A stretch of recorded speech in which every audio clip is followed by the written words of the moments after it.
बिहार में बाहर है नीतीश कुमार है और इस तरीके की जब चल रही है तो क्या लगता है कि आम आदमी पार्टी यहाँ पे आ पाएगी? देखिए, आपकी सरकार थी लेकिन 125 यूनिट बिजली फ्री करने का काम किया। कई यहाँ के दल हैं जो आम आदमी पार्टी का प्रचार प्रसार कर रहे हैं, उनके आइडियोलॉजी को, उनके विचारधारा को बढ़ा रहे हैं। जो लोग हैं एनडीए की गठबंधन के लोग हैं, जो ये लोग कह रहे थे कि ये जो लॉलीपॉप दिया जा रहा है अरविंद केजरीवाल के द्वारा, ये सब नहीं होगा, लेकिन आज उस लॉलीपॉप को ही कॉपी कर रहा है क्या? बिल्कुल बिल्कुल सही कहा आपने। और यहाँ की जो पलायन रोको यात्रा आप लोग कर रहे थे, पलायन रोकने के लिए क्या क्या आप लोग की एजेंडा है? देखिए, और आप लोगों ने घोषणा किया है कि 243 सीट में लड़ेंगे, तो अभी तक कितनी मजबूती हो चुकी है आप लोग? क्या बचा हुआ है कुछ? क्या समझ नहीं, बिल्कुल क्लियर है कि क्या करना है जी। यानी कि अभी यहाँ से अगर हम निकलेंगे तो हमें ये पता है कि जाकर हम अपने ज़िले में विधानसभा में क्या कार्यक्रम चलाएंगे, क्या करेंगे। और बहुत ज़्यादा नमस्कार, मैं श्रवण कुमार गुप्ता, सच की आवाज़ क्राइम न्यूज़ के साथ मैं अभी मौजूद हूँ पटना आम आदमी पार्टी कार्यालय में और हमारे साथ है आम आदमी पार्टी के बिहार प्रदेश अध्यक्ष श्री राकेश यादव जी। सर नमस्कार। नमस्कार, आपके दर्शकों को भी नमस्कार। सच की आवाज़ क्राइम न्यूज़ में आपका स्वागत है। बिल्कुल बिल्कुल, बहुत बहुत धन्यवाद। सर, जो आज प्रदेश कमेटी की बैठक हुई है वो किस चीज़ को लेकर के बैठक हुई है? आज हमारे जिला अध्यक्षों की मीटिंग थी और कल जो अभी पिछला बीत गया कल, उनका उसमें हम लोगों का राज्य कार्यकारिणी की बैठक थी। आम आदमी पार्टी बिहार में मजबूती से चुनाव लड़ रही है, उन्हीं सब मुद्दों को लेके अभी कार्यकारिणी की बैठक थी और जिला अध्यक्षों की बैठक थी। और आप जानते हैं कि आम आदमी पार्टी इस देश की तीसरी सबसे बड़ी पार्टी है और उसी क्रम में आगे चुनाव की रणनीति के तहत ये सारी बैठकें हुई जिला अध्यक्षों की, राज्य कार्यकारिणी की, और तमाम कई अहम निर्णय लिए गए जिसमें कि आगामी विधानसभा चुनाव को मद्देनज़र रखते हुए तमाम रणनीतियों पर चर्चा हुई और आगे किस तरीके से पार्टी मजबूती से चुनाव लड़ेगी, किस तरह से तमाम प्रक्रियाएं होंगी, उस पर विस्तार से चर्चा हुई। सर, देखा जाता है कि कहा जाता है कि बिहार में बाहर है नीतीश कुमार है और इस तरीके की जब चल रही है तो क्या लगता है कि आम आदमी पार्टी यहाँ पे आ पाएगी? देखिए, आम आदमी पार्टी जब से चुनाव लड़ने की घोषणा की, अभी आप ही लोगों ने दिखाया था कि आम आदमी पार्टी ने जैसे चुनाव लड़ने की है तो वही नीतीश बाबू ने पिछले 20 साल से उनकी सरकार थी लेकिन 125 यूनिट बिजली फ्री करने का काम किया।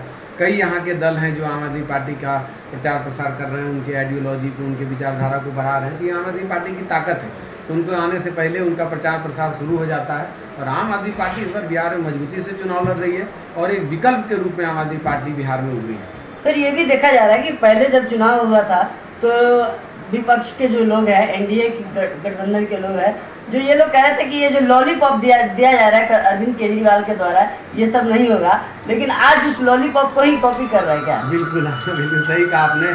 आप दिल्ली में भी देखिए, जो भाजपा के राष्ट्रीय अध्यक्ष जेपी नड्डा जी जब देखा कि आम आदमी पार्टी को नहीं हरा सकते हैं तो उन्होंने ये कहा कि भाई आम आदमी पार्टी और अरविंद केजरीवाल जी की तरफ से जो भी सुविधाएं दिल्ली में आम जनता को मिल रहा है वो जारी रहेगा। और ये तमाम दल जो आज देश में आप देख रहे हैं, सब कहीं ना कहीं आम आदमी पार्टी के विचारधारा की चर्चा कर रहे हैं। लेकिन क्योंकि आम आदमी पार्टी ने दिल्ली और पंजाब में करके दिखाया शानदार काम, और आज तक इस देश में आप बताइए कोई ऐसी पार्टी है जिसने काम किया हो और तब वो कह रही है। आम आदमी पार्टी ने दिल्ली पंजाब में मॉडल दिया है और फिर कह रही है कि हम बिहार में करेंगे, गुजरात में करेंगे, गोवा में करेंगे, और तमाम देश भर के लोग, हर जिला, हर राज्य के लोग आम आदमी पार्टी का स्वागत कर रहे हैं और एक विकल्प के रूप में देख रहे हैं। अब बिहार में देखिए, जब से आम आदमी पार्टी ने चुनाव की घोषणा की, यहाँ भी चर्चा होने लगी बिजली, पानी, शिक्षा, स्वास्थ्य की। तो ये आम आदमी पार्टी की ताकत है कि हम लोगों का एक मॉडल है और वो मॉडल जनता की बुनियादी सुविधाओं का है, जो इस देश में सिर्फ एक पार्टी दे रही है, वो आम आदमी पार्टी। बाकी जनता को पता है कि भाई ये तो इनका कॉपी हो रहा है, तो कोई भी जनता ओरिजिनल मॉडल को पसंद करेगी, जो उसमें देखा है कि भाई दिल्ली में कैसे बिहार के लोगों का 15 से 20 हज़ार प्रति माह बचता था हर परिवार का, पंजाब में बच रहा है, पंजाब में किस तरह से नौजवानों को रोजगार दिया जा रहा है, नशा मुक्ति पर काम किया जा रहा है, वहाँ पर उद्योगपति और व्यापार लगाने के लिए उनको कितनी सुविधाएं दी जा रही है, रोजगार तैयार किए जा रहे हैं, दिल्ली में कितने शानदार काम हुए। तो ये तमाम चीज़ें बिहार के लोग देख रहे हैं, इसलिए बिहार के लोग आम आदमी पार्टी को इस बार बहुत ज़बरदस्त तरीके से विकल्प के रूप में देख रहे हैं। सर, आगामी चुनाव आ रही है और यहाँ की जो पलायन रोको यात्रा आप लोग कर रहे थे, पलायन रोकने के लिए क्या क्या आप लोग की एजेंडा है? देखिए, बिहार में 2 करोड़ 90 लाख प्रवासी मजदूर जो पलायन कर चुके हैं, अपने रोजगार के अभाव में अपने माता पिता परिवार से दूर रहते। और ये दुर्भाग्य है बिहार का कि यहाँ की सरकारों ने कभी भी रोजगार पे काम नहीं किया, कभी भी यहाँ के व्यापार उद्योग पे काम नहीं किया। लेकिन आम आदमी पार्टी भी अब देखिए जैसे पंजाब में भी यहाँ के व्यापार उद्योग पे काम नहीं किया। लेकिन आम आदमी पार्टी भी अब देखिए जैसे पंजाब में सबसे ज़्यादा इन्वेस्टर, बड़ी बड़ी मल्टीनेशनल कंपनियां आ रही हैं, वहाँ रोजगार मिल रहा है। तो हमारे पास वो एजेंडा है, हम जानते हैं किस तरह से उद्योग व्यापार उनको सारी व्यवस्थाएं दी जाए, किस तरह से यहाँ ऐसा माहौल दिया जाए बिहार में जिससे कि ज़्यादा से ज़्यादा रोजगार उत्पन्न हो। और चूंकि हमने ये करके दिखाया है दिल्ली पंजाब में, अब बिहार में भी करेंगे। सर ये भी देखा जा रहा है कि अब चुनाव का काफ़ी नज़दीकी आ गई है और आप लोगों ने घोषणा किया है कि 243 सीट में लड़ेंगे, तो अभी तक कितनी मजबूती हो चुकी है आप लोग? नहीं, आम आदमी पार्टी पिछले 10-12 सालों से बिहार में ज़बरदस्त तरीके से काम कर रही थी और हम लोग पंचायत स्तर पे, बूथ स्तर पे बहुत मजबूत हैं। और इसीलिए देखिए कि आज पूरे बिहार में गली गली में, गांव-गांव में, विधानसभा में चर्चा है। उन्हीं सब मुद्दों को लेके आम आदमी पार्टी मजबूती से चुनाव लड़ रही है। क्योंकि आम आदमी पार्टी जहाँ चुनाव लड़ती है, चाहे आप गुजरात का उदाहरण ले लीजिए, गोवा का उदाहरण ले लीजिए, जहाँ भी हम लड़े वहाँ शानदार तरीके से लोगों ने जन समर्थन दिया। गुजरात बीजेपी का घर है, वहाँ हमारा 5 MLA है। अभी बाई इलेक्शन में गोपाल इटालिया जी जीते, 41 लाख लोगों ने वोट दिया, 13% वोट गुजरात में है।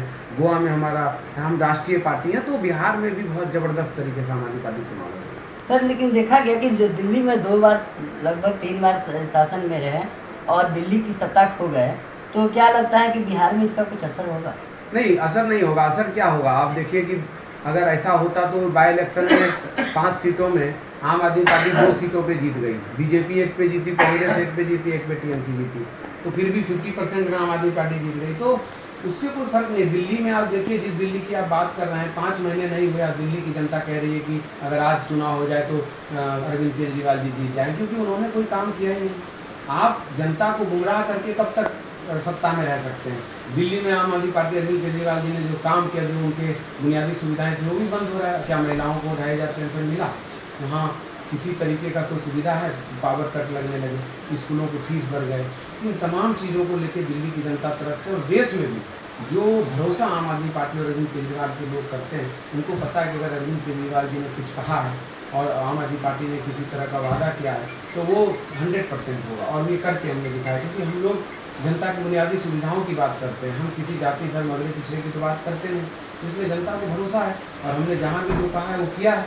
बाकी दूसरे राज्य में देखिए, किसी भी बिहार में आप ले लीजिए, आज तक शिक्षा स्वास्थ्य की बात नहीं की। आम आदमी पार्टी ने जैसे चुनाव लड़ने की बात की, हर जगह चर्चा होने लगी। तो ये आम आदमी पार्टी की ताकत है और इसलिए यहाँ तमाम जो दल हैं वो बहुत घबराहट में है अंदर से। इसलिए आम आदमी पार्टी के सारे मॉडल को उतारना चाहते हैं। मैं उनको बधाई देना चाहता हूँ, क्योंकि हमारे लिए सत्ता से ज़्यादा जनता की बुनियादी सुविधाएं मायने रखती है। और चूँकि बिहार की जनता समझदार है, उनको पता है कि भाई हम नकली नोट पर क्यों भरोसा करें, असली नोट पर भरोसा करेंगे। जो मॉडल दिल्ली पंजाब में है उसके लिए काम करेंगे।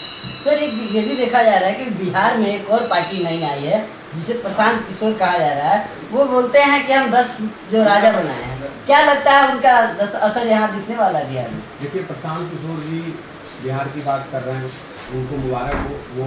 वो बात कर रहे हैं जो हमने दिल्ली पंजाब में किया है। पब्लिक कह रही है भाई जनता की और अरविंद केजरीवाल जी के सारे बातों को जन स्वराज रख रही है, तो ठीक है। प्रचार प्रसार देखिए आम आदमी पार्टी का ही तो हो रहा है। मान लिए अगर वो बिहार में रोजगार, पलायन, शिक्षा, स्वास्थ्य की बात कर रहे हैं, तो बिहार की जनता को अच्छा लग रहा है। उनको पता है कि अरविंद केजरीवाल जी ने ये सारे काम किए हैं और जन स्वराज कह रही है। तो लेकिन चूंकि जन स्वराज हो या तमाम दल हो, वो कह रही है ना, आम आदमी पार्टी ने तो करके दिखाया। तो बिहार की जनता देख रही है, खुद ही अब आम आदमी पार्टी चुनाव लड़ने के लिए कर आई है, तो फिर किसी दल का कोई बात क्यों लोग मानेंगे? तो ध्यान रखें, डायरेक्ट जिन्होंने सुविधा दी, जिन्होंने इस देश को नया मॉडल दिया, उसको आम आदमी पार्टी विकल्प के रूप में देख रही है।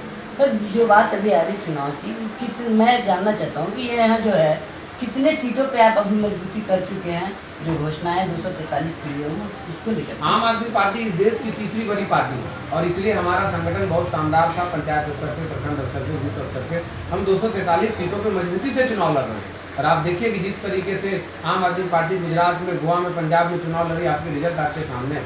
तो बिहार में भी आपको ज़बरदस्त रिजल्ट इस बार देखने को मिलेगा, क्योंकि हम लोग आवाज़ नहीं करते, हम लोग खामोश रह के परिणाम को दिखाते हैं। क्यों? क्योंकि हमारी लड़ाई जाति धर्म से तो है, हमारी लड़ाई अगले पिछड़े के लिए तो है नहीं। हमारी लड़ाई तो शिक्षा, स्वास्थ्य, जनता के बुनियादी मॉडल को लेकर है। हम तो जो अच्छी शिक्षा की बात करेगा, जिसको अच्छा स्कूल चाहिए, स्वास्थ्य चाहिए, बिजली पानी चाहिए, वो आम आदमी पार्टी को पसंद करेगा। इस बार बिहार की जनता बदलाव चाहती है, उनको पता है भाई ये सारी सुविधाएं हमें चाहिए, इसलिए अरविंद केजरीवाल जी को मॉडल को लाना है। आम आदमी पार्टी बहुत बहुत थैंक यू। अभी इनकी बातों को लेकर के और अरविंद केजरीवाल जी के एजेंडा को लेकर के आपका क्या राय है, कमेंट बॉक्स में जरूर बताएं। जय हिंद, जय बिहार।